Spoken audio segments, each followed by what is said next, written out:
O Oriente Médio é um dos lugares mais complexos do planeta. Terra de conflitos milenares, disputas religiosas, rivalidades geopolíticas e guerras que muitas vezes parecem não ter fim. No centro de uma dessas rivalidades está um ódio declarado, inflamado e persistente. O dos ayatolás do Irã contra Israel. Mas afinal, por que esse ódio existe? Por que, década após década, o regime iraniano mantém um discurso tão agressivo contra o Estado de Israel? Tudo começa em 1979, quando o Irã passa por uma transformação radical. A Revolução Islâmica derruba o Shah Reza Pahlavi, aliado dos Estados Unidos e do Ocidente, e instala um regime teocrático xiita liderado pelo Ayatollah Ruhollah Khomeini.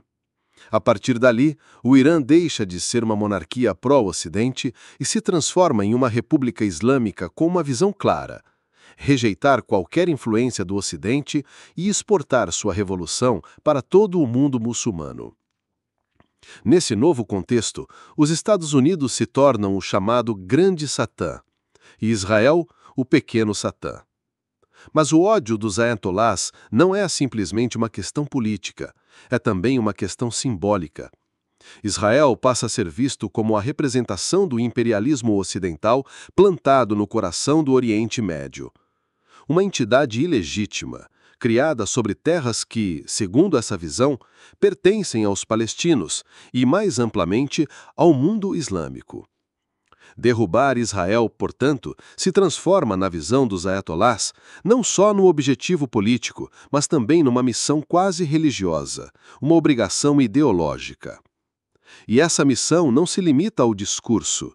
O Irã rapidamente desenvolve uma estratégia que é usada até hoje: guerrear sem precisar guerrear diretamente. Em vez de enviar seus próprios soldados, o Irã financia, treina e arma grupos que lutam por seus interesses. Esses são os chamados grupos proxies, os exércitos por procuração. E são muitos, começando pelo Hezbollah, no Líbano, um grupo xiita extremamente bem armado, com milhares de foguetes apontados para Israel, além de uma forte presença política e militar. Depois vem o Hamas, na faixa de Gaza, um grupo sunita que, apesar das diferenças doutrinárias, recebe apoio do Irã desde que seu objetivo principal seja combater Israel. Ao lado dele, a Jihad Islâmica, também baseada em Gaza, totalmente dependente do financiamento iraniano. No Iêmen, surgem os Houthis xiitas, zaiditas, que, embora estejam focados na guerra civil contra a Arábia Saudita, também atacam alvos israelenses, especialmente navios no Mar Vermelho, e chegam a lançar mísseis e drones que percorrem milhares de quilômetros tentando atingir Israel. Além disso, no Iraque e na Síria, dezenas de milícias xiitas atuam diretamente em nome dos interesses iranianos, seja combatendo tropas americanas, seja fortalecendo aliados como o regime de Bashar al-Assad na Síria, ou criando uma linha de pressão permanente contra Israel. Mas existe ainda uma camada mais profunda, quase invisível para quem observa apenas a geopolítica, e ela está na teologia xiita.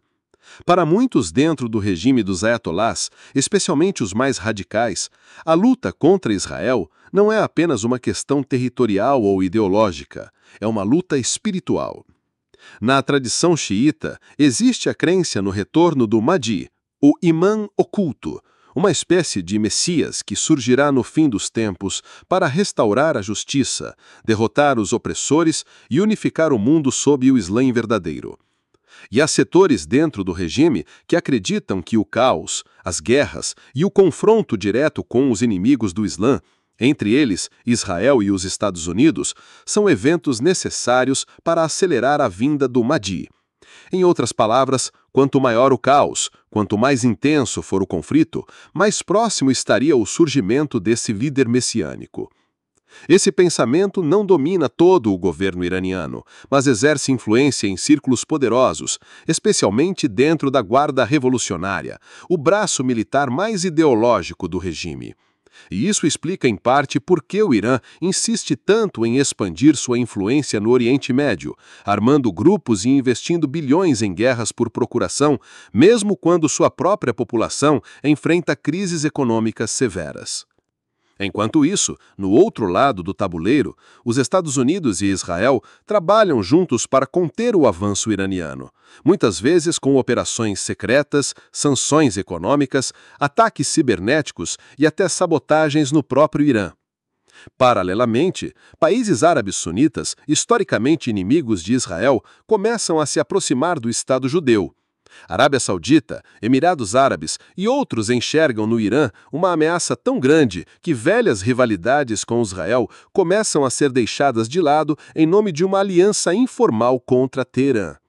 O Oriente Médio então se transforma em um jogo perigoso, onde cada movimento pode acender uma chispa capaz de gerar um incêndio global.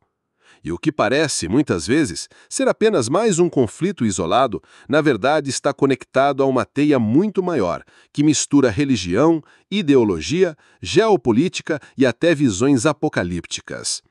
O ódio dos ayatolás contra Israel, portanto, não nasceu do nada e nem é algo passageiro. Ele é parte de um projeto de poder, de uma visão teológica e de uma estratégia geopolítica que molda o Oriente Médio até hoje. No meio disso tudo, milhões de civis, iranianos, israelenses, palestinos, libaneses, sírios e tantos outros, seguem vivendo sob o peso das sirenes, dos foguetes e dos discursos de guerra. E enquanto as potências jogam o seu xadrez, a pergunta que fica é: será que algum dia esse ciclo será quebrado?